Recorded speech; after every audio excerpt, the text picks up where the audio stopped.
दोस्तों नमस्कार, मैं हूँ रोहित कौशिक और आप देख रहे हैं रोहित संवाद।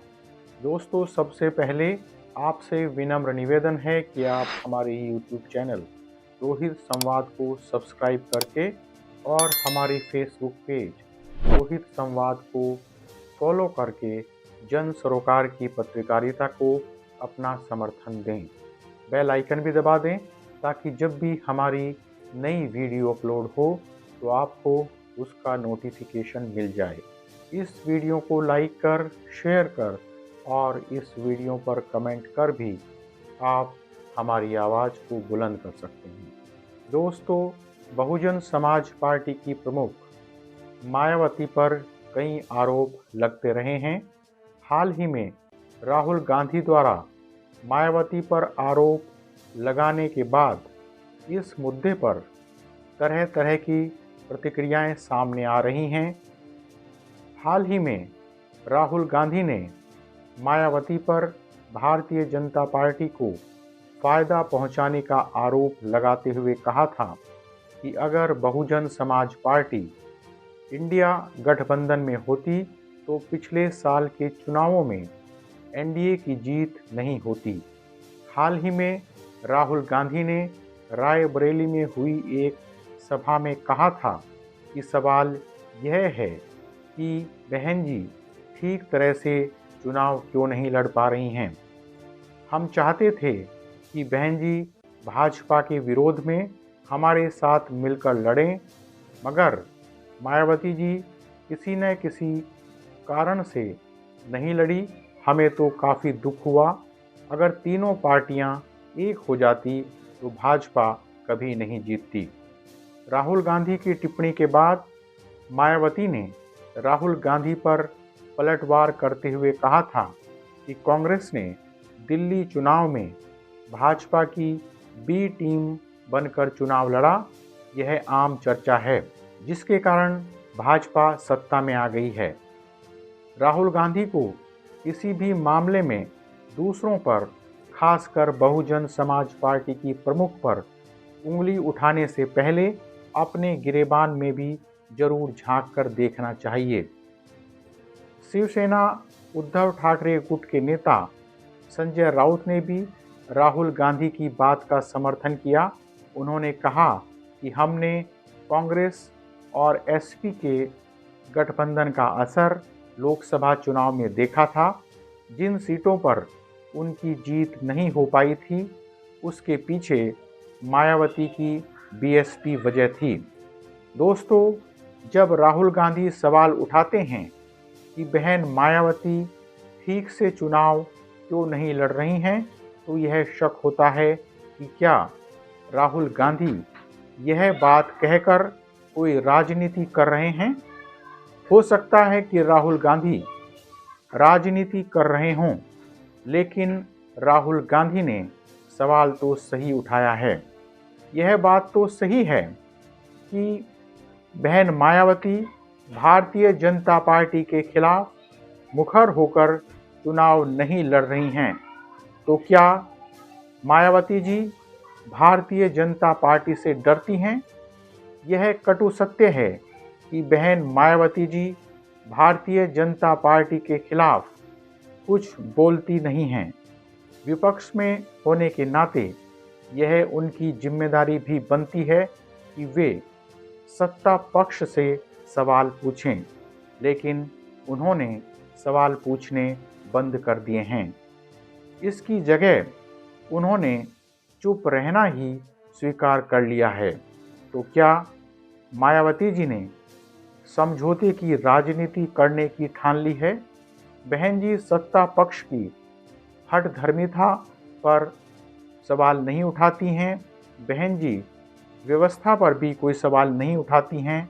हो सकता है कि बहन जी के समर्थक यह कहें कि जब समय आता है, जब टाइम आता है तो वे सवाल उठाती हैं, लेकिन वह समय, वह टाइम हमें या फिर जनता को क्यों नहीं दिखाई देता।